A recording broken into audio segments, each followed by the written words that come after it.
J'aurais 3 points. Le premier point, c'est concernant encore le transport en commun. Je voulais faire remarquer que j'ai écouté l'entrevue que Éric Latour a fait avec le directeur ou le responsable de la mobilité, M. Luc Côté. Et lorsque Éric a abordé le sujet du transport le dimanche, il a bien dit, M. Côté, puis je l'approuve, qu'il ne peut pas consister dans un copie-copier samedi, dimanche, qui serait la façon rapide d'atteindre le but. Parce que, comme il l'a dit lui-même, responsable du transport, c'est que le service du samedi n'est pas efficace. Alors, on n'est pas pour copier quelque chose qui est déjà considéré non efficace. Alors, je suis en accord avec lui. Le seul point que je voudrais ajouter, par contre, et je ne l'avais pas mentionné la dernière fois, c'est qu'il y a un deuxième problème. Non seulement il n'y a pas de service le dimanche, mais qu'est-ce qu'on fait les jours fériés? Que ce soit le jour de l'an ou le lendemain, le jour de Noël ou le lendemain, la fête du travail, la fête nationale des Québécois, etc. Transport urbain, aucun service. Transport interurbain, jour férié assujetti à des horaires particuliers. Ce qui veut dire, par conséquent, ceux qui adorent le Boxing Day peuvent aller dépenser leur argent à Montréal. S'ils voudraient le dépenser dans le centre-ville, même malgré les beaux Boxing Day qu'on aurait, c'est pas là. Ça encourage l'économie, mais pas locale. Alors, je voulais attirer votre attention. Prenez le temps qu'il faut pour considérer quels devraient être les circuits, là, le dimanche, mais également par le même fait le samedi. C'est certain que ce sera moindre que sur semaine, mais il faut bien le faire, sinon on fera juste copier quelque chose jugé déjà non efficace. C'est le premier point.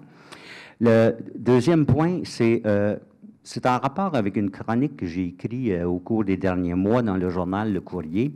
Dans cette chronique qui s'appelait « Si les élections municipales m'étaient comptées », j'avais soulevé un enjeu que j'avais dit probablement l'enjeu qui sera le moins parlé par tout parti confondu, par tout candidat confondu, parce que si on se fie sur le régime d'Holbeck des dernières années, c'est l'enjeu pour moi où c'est le plus vibrant exemple d'aveuglement volontaire.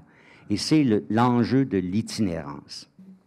Dans cette chronique-là, j'ai fait un exposé de la chose, mais j'ai aussi noté la chose très importante. Nous avons une police communautaire. Et cette police communautaire est dans l'obligation, avec les peu de moyens qu'elle a, de s'adresser à cette réelle question, parce que ce n'est pas des gens qui dorment sur des parcs qu'on a comme à Montréal, c'est une autre forme de domicile non fixe. Et par voie de conséquent, moi, je vous suggérais, Monsieur le maire, lorsque vous aurez nommé votre, disons, appelons-le votre conseiller spécial, j'aime plus le terme chef de cabinet ou porte-parole de la ville, là, un conseiller spécial, demandez-lui donc de faire un petit rapport en consultant la police communautaire pour que vous ayez une idée réelle de quelle est cette problématique dans notre ville. On a 93 000 habitants presque. Il y a beaucoup de gens qui viennent de Montréal pour vivre leur itinérance ici. Assez paradoxal. Dernier point s'adresse à monsieur le conseiller, cette fois-ci, Hugues Larivière.